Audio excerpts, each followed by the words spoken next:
All right, everybody, welcome to the show. It's the day before Thanksgiving. I'm going to warn everybody up front here. I have horrendous internet at the moment in rural Virginia and just trying to scrap together a show for you. and we'll see how good we do. There's no video because the internet is so bad that wouldn't be able to transfer the file. So anyway, a lot of stuff to get to today. We have a terrible shooting that happened in Colorado Springs at an LGBTQ club. We're going to talk about that. I have an amazing story about an anti-woke bank that went bust in all of 3 months. So there's a lot of stuff to say about that. It's kind of amazing. The details of that story are kind of amazing. Then I have an amazing story about the Iranian soccer team at the World Cup basically standing up to the Iranian regime, which, of course, it's a really brave thing to do because, you know, they could just crack down in authoritarian fashion and make these people pay a price. So, and later on, I have some Trump news. The Supreme Court has actually snubbed Trump, which is surprising. And there's a new criminal investigation into Trump, so we'll talk about that as well. All right, so this is an Axios here. This is what we know about the Club Q shooting in Colorado Springs that killed 5 people. So we're going to talk a little bit about the facts of what happened. Then I'm going to get to the specifics about the shooter, and we'll break it down as we go here. So they say, police have named a suspect in the Saturday night shooting at an LGBTQ nightclub in Colorado Springs that killed 5 people. Police said Monday 18 people were injured in the shooting, 17 of whom suffered gunshot wounds. The suspect in the deadly shooting is facing multiple murder and hate crime charges, according to Max D'Onofrio, a city spokesperson. Quote, "We know many more community members were present at Club Q during the shooting who may be victims with no visible injuries," the Colorado Springs Police Department said online. Police and city officials initially said Sunday 25 people had been wounded. Law enforcement said the shooter used an AR-15 style rifle in Club Q. Colorado Springs Mayor John Suthers told the Washington Post Monday that the suspect's actions appear to have the trappings of a hate crime, but underscored that the motive remains unknown. Authorities said 2 patrons tackled the shooter, including U.S. Army veteran Richard Fierro. More on him in a minute. I'm going to show you an amazing video of him on CNN, who hit the suspect with his own handgun. Suthers told AP the situation could have been exponentially more tragic if Fierro hadn't done that. So this guy is a real hero. And again, you're about to hear an interview with him on CNN, and man, it is gut-wrenching to watch it. Police identify the alleged shooter as Anderson Lee Aldrich, 22. He was also wounded during the shooting and is in custody in a local hospital, police said. In June 2021, Aldrich had another run-in with law enforcement after he allegedly threatened his mother with a homemade bomb, weapons, and ammunition. However, no records indicate that prosecutors moved forward with charges against Aldrich at the time, and neither police nor relatives tried to trigger Colorado's red flag law, which would have enabled Aldrich's weapons and ammunition to be seized per AP. So this is the first part of the story that is really, every aspect of it is jarring, but this is the first time that you stop and you go, holy shit, this was definitely preventable. Because Colorado has a red flag law, and if anybody around this guy had the wherewithal to reach out to law enforcement, they would have legally been able to take his weapons, which absolutely could have changed the nature of this attack. It could have totally prevented it. You don't know for sure because there's like a time limit on the amount of time you can take their guns for, but it could potentially have given this guy some sort of a cooling off period where, you know, these thoughts go away and he doesn't actually follow through with the shooting. So, real fail from people in this guy's inner circle who should have, let the authorities know that, hey, this guy's off, and he also did some very clear criminal activity in the recent past. By the way, they should have prosecuted him for that too, and they didn't. Probably because the mom said, hey, I don't want to press charges, but, you know, it should have been a situation where they say, I don't really care what the mom says, this guy is a danger to society. All right, so now, let me show you this here. Here's some really interesting tweets on the topic. A guy who took his daughter to a drag show showed more courage than dozens of cops hanging out in a Uvalde elementary school. All right, so this is one of the things. So when people talk about motive, there's a few things that I've seen floated. The most, the predominant narrative is, okay, this guy went and shot up an LGBTQ club. So clearly he has some sort of deep anti-LGBTQ animus. He's, bigoted, and he turned those feelings into a terror attack. The other potential thing I've seen floated is maybe we don't know all the specifics, and there was a gripe with some specific person or people, and it happened at the club. But these are the, predominant theories. Now, there's been a lot of equivocating from the right on this online. It's actually been pretty disturbing to see some of the tweets coming from right-wing figures, because they're basically saying things along the lines of, oh, this place groomed kids, so what'd you expect? Now, is there any evidence whatsoever that they quote-unquote groomed kids? And of course they mean that in a sexual nature, like, oh, they groomed them and they were pedophiles. There, of course, is no evidence of that. This place was an LGBTQ club, and they did have what's called drag time story hour. But the idea that there's any evidence that this stuff is sexual in nature is totally bogus. They just don't like that there are some drag queens and that there are trans people and that they dress as the opposite sex, and they think it's, perverting the youth just to be around somebody who's like that. And so they spin it as if there's like widespread grooming going on and it's just a flat out pedophile club, which is just objectively not true. There's zero evidence to those ends. Now, you're allowed to say, hey, I don't want to take my kid to a drag show. That's fine. You don't have to do it. It's your kid. You do whatever the fuck you want with your kid as long as it's legal, right? But the idea that this place was deserving of a terror attack against them because they have, some people in drag read stories to children. I mean, it's insanity. But this, honestly, I didn't see much of like a, outraged response from the right. Usually they at least pantomime those feelings. This time it was right to like, hey, these people were groomers, so like, what'd you expect? Really astonishing stuff. So they say here, Richard M. Fierro said he was at a table in Club Q with his wife, daughter, and friends on Saturday watching a drag show when the sudden flash of gunfire ripped across the nightclub. His instincts from 4 combat deployments as an Army officer in Iraq and Afghanistan instantly kicked in. Fight back, he told himself. In an interview at his house where his wife and daughter were still recovering from injuries, Mr. Fierro, 45, who left the Army in 2013 as a major, according to military records, described charging through the chaos at the club, tackling the gunman, and beating him bloody with the gunman's own gun. Quote, I don't know exactly what I did. I just went into combat mode, Fierro said, shaking his head. I just know I have to kill this guy. So, by the way, he didn't, but he did injure him and the guy's in the hospital. Okay, so now, let me play this for you. Here is,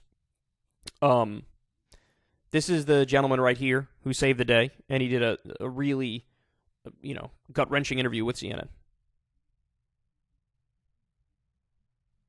It may not even been a window left. But I saw a lot of people, and this guy was there, and I saw the ACU pattern flak vest. And for me, that was like, there's a handle. I'm getting it.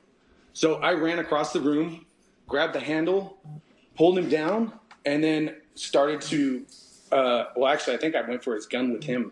His rifle flew in front of him, and the young man that tried to jump in there with me, we both either pulled him down or whatever, but he ended up at his head, and right next to the AR, and then with the AR, I told him, push the AR, get the AR away from him. The kid pushed the AR. I don't know what his name was. And then I proceeded to take his other weapon, the pistol, and then just start hitting him where I could, but the armor's in the way. And I found a crease between his armor and his head, and I just started wailing away with his gun. And then I told the kid in front of me, kick him, keep kicking him. And I was guiding people. I was telling people, call 911, call 911. I brought him down. I was in mode. I was doing what I do downrange. I trained for this. I don't want to ever do this. I didn't even retire because I was done doing this stuff. It was too much. And it came in handy. And I got to protect my kid. I lost my kid's boyfriend. I tried for everybody in there. I still feel bad that there's 5 people. There's 5 people that didn't come home. And this guy, I told him while I was hitting him, I said, I'm going to kill you, man, because you tried to kill my friends. My family was in there. My little girl was in there with her. We are so sorry for the loss that you and your family have gone through. Wow. Powerful, powerful video. That guy truly is a hero. He should get some sort of medal from the White House. I mean, this is crazy. By the way, Biden did call this guy.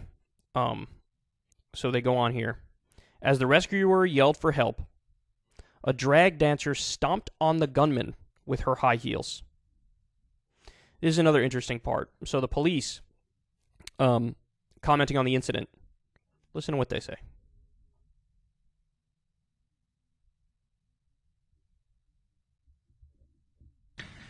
We respect all of our community members, including our LGBTQ community.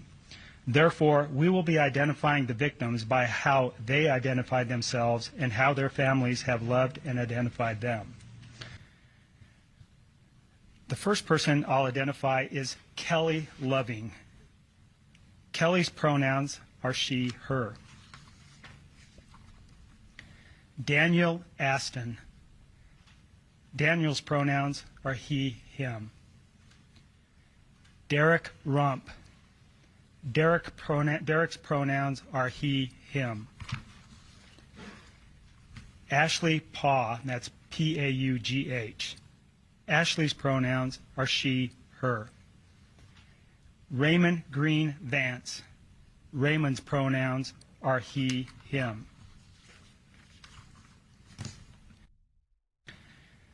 Yeah, so Asen says here, therefore we will be identifying the victims by how they identified themselves and how their families have loved and identified them.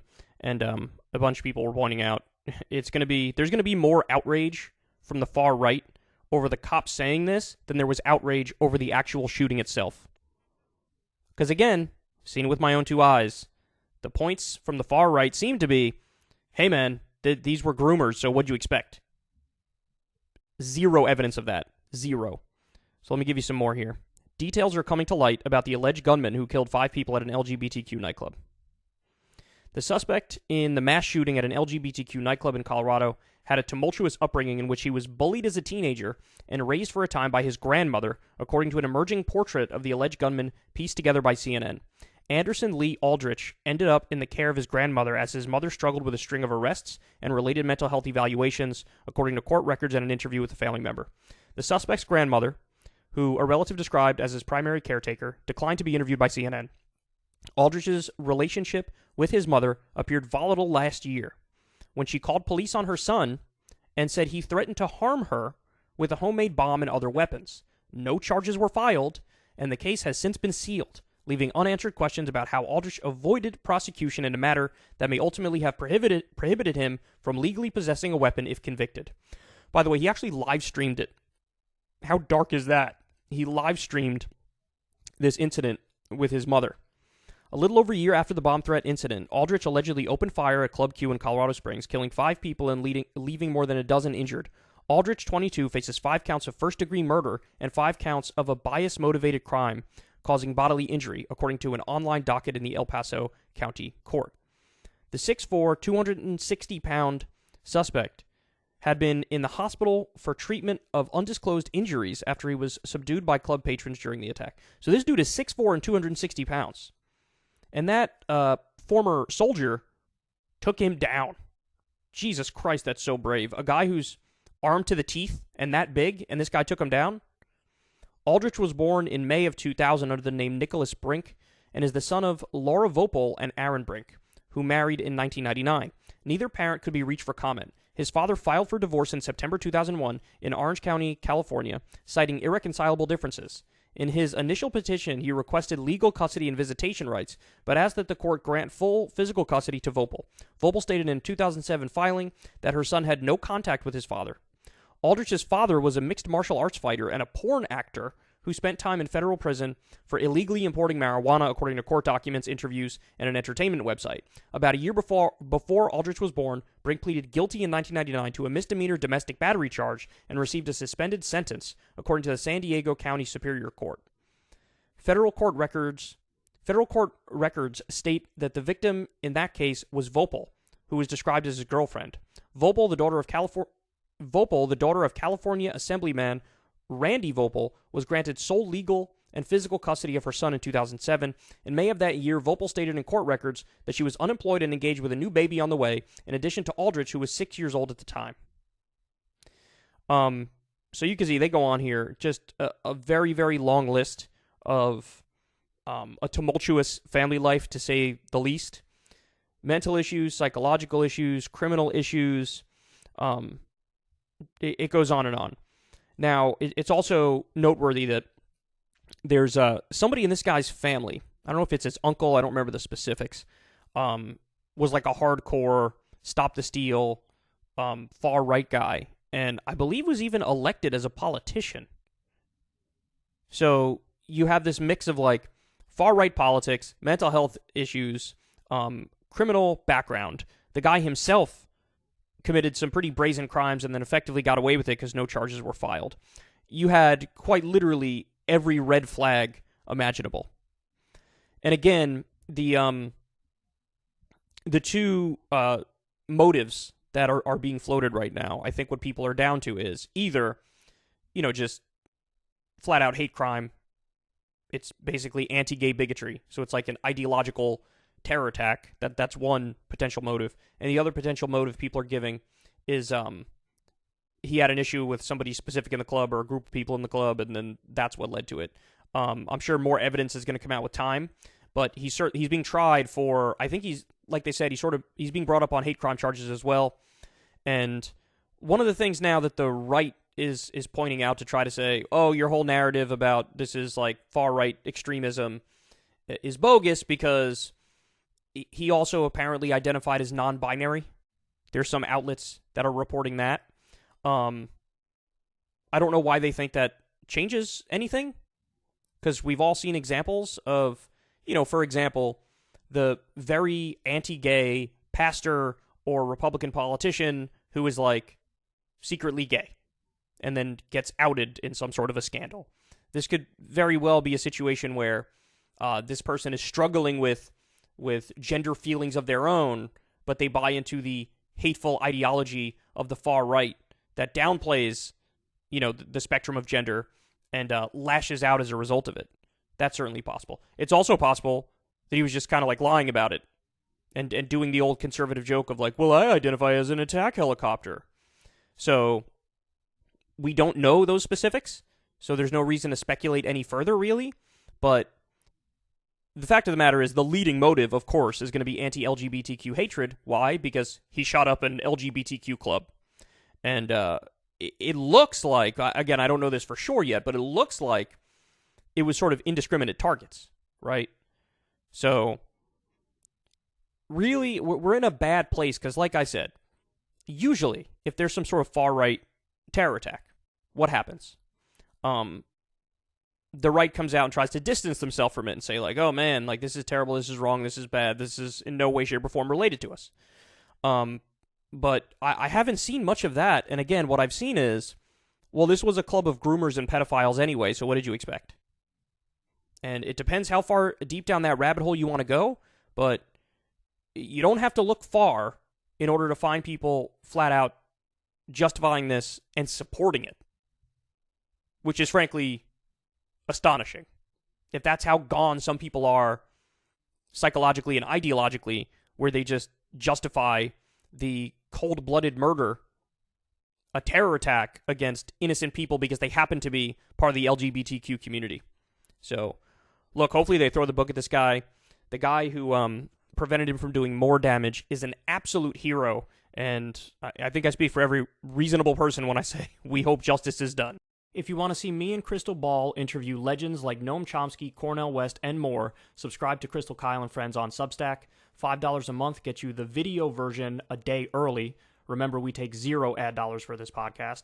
Or you can sign up on Substack for free and get the audio version a day later. Link in the video description box below.